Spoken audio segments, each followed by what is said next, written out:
Біздің қазақ айтады, егемен болмай ел болмайды дейді. Қазір әлемдегі аумалы төкпелі болып тұрған геосаяси жағдайларға қарап, біз конституцияны реттеуге бір жағынан мәжбүр болып отырмыз. Өйткені бүгінгі күннің ішкі сыртқы саясаттағы жаңағы тұрақсыздық осыған әкеліп тұр. Мен ойлаймын, бұл дер кезінде қабылданған шешім. Өйткені біздің қазір халықтың көз ашық, көкірегі ояу, саясаттың не екенін түсінеді.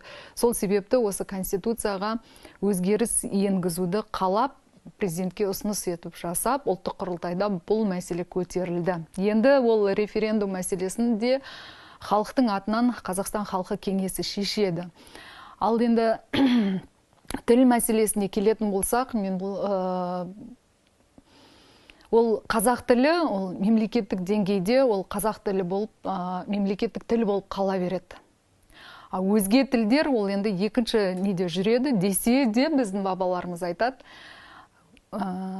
жеті жұрттың тілін біл, жеті түрлі ғылым біл дейді. Ғылым таппай мақтанба дейді. Біз сондықтан бұл тіл мәселесіне келіп тіреле бермей, арғарай дамуды, осы конституцияда көзделген инновациялық даму бар, білім бар, ғылым бар, сол жаңағы өнер білім бар жұрттарға айналуымыз керек. Тіл мәселесіне келетін болсақ, енді жаңағы ресми тіл деп айтып жатыр. Ресми ол бір жағынан болғаны да дұрыс, себебі біз Қазақстан бір ұлтты мемлекет емес, біз көп ұлтты мемлекетпіз. Ал енді ол орыс тілі, мысалы, ЮНЕСКО-ның тізіміне енген әлемдегі халықаралық қатынастағы жеті тілдің бірі. Ал енді біз сол қазақ тілінде сондай дәрежеге жеткізу үшін, ол конституцияға ол бапты нақтылап, бүйтіп барлық бабына енгізіп қойсаңыз да, ол сөйлеймін деген қазақ сөйлейді, сөйлемеймін деген қазақ сөйлемейді оны. Ол тілді дамыту, ол әркімнің өзіне байланысты.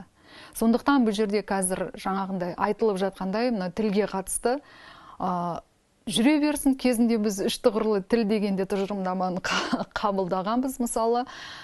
Сол себепті жаңағы бабаларымыз айтқандай, тіл білген артықтық етпейді.